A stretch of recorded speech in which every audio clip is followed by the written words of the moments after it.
Okay, so there are a couple of things that are gonna make your closing easier when you get on a client, and you have to ask these questions in a way that it doesn't seem that you're interviewing them and you want that info. It's just like very casual, right?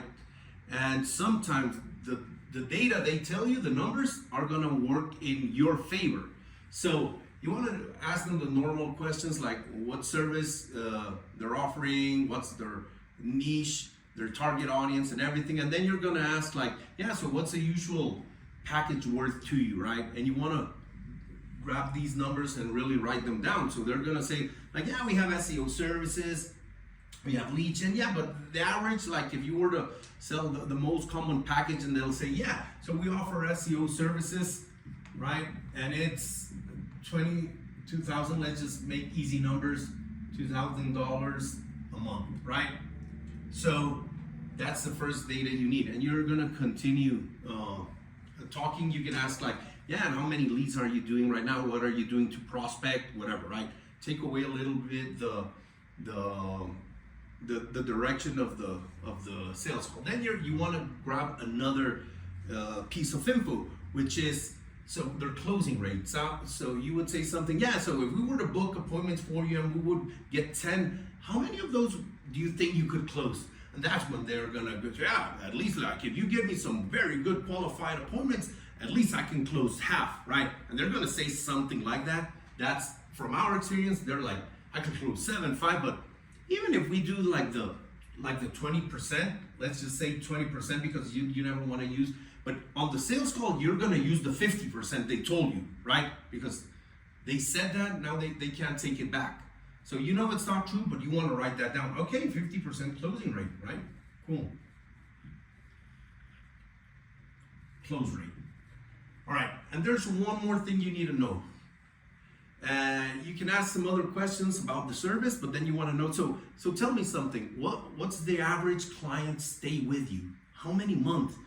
We're very good at that. Once again, you're gonna use this data in your favor, and they're gonna say, yeah, like my clients never leave. They're gonna stay a whole year.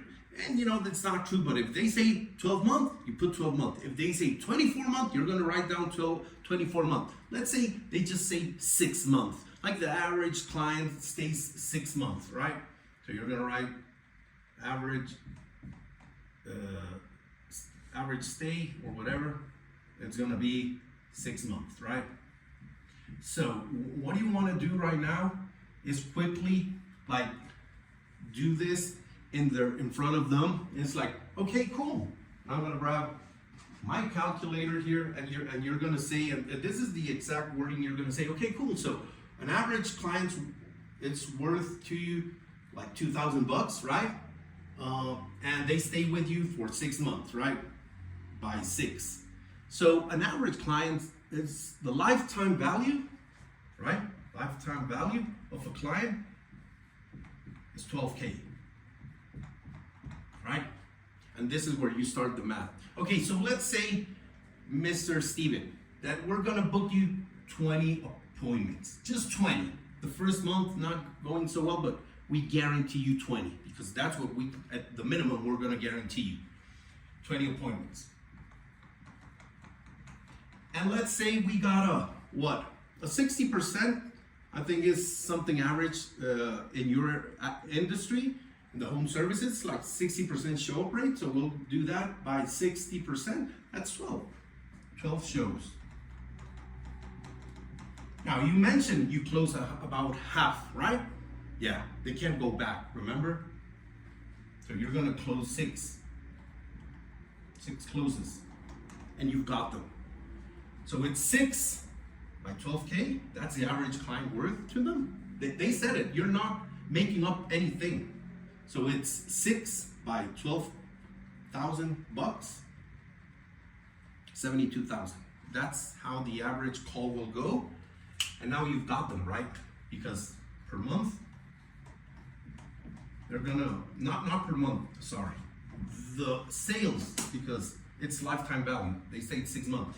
But what they're gonna produce in the month, it's 72K, right? 72 in revenue over 6 months.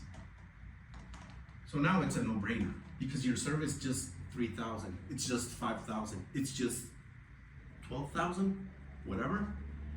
So this is where it really works out. So you're gonna tell them, hey Steven, so this is really a no-brainer because we guarantee 20, and based on the numbers, you're gonna invest with us 3,000, 5,000 bucks, but you're gonna be generating 72K. So how does that sound? And it's game over from there if these numbers make sense, right? But that's why you want to take the call casual, very casual, and like ask it just like you were like asking questions. Because if you go directly into the numbers, they're gonna feel unsafe, right? They're gonna feel attacked. But if you're like interviewing them and from the beginning, they wanna be big. They wanna tell you they close 50%. They wanna tell you they retain their clients for a year, 2 years. We've had clients that say, yeah, they never leave us. Yeah, but usually they never, I don't know, 5 years. Okay, cool, we'll use that, right? So that's where it makes sense when you use numbers. Of course, some people buy from emotional standpoint, but a lot of the business owners will want some sort of mix of numbers in their presentation. And if you're doing this live, a good idea is you're not writing it down on paper. You're screen sharing and you're writing this, and they see it build up until you get to this point.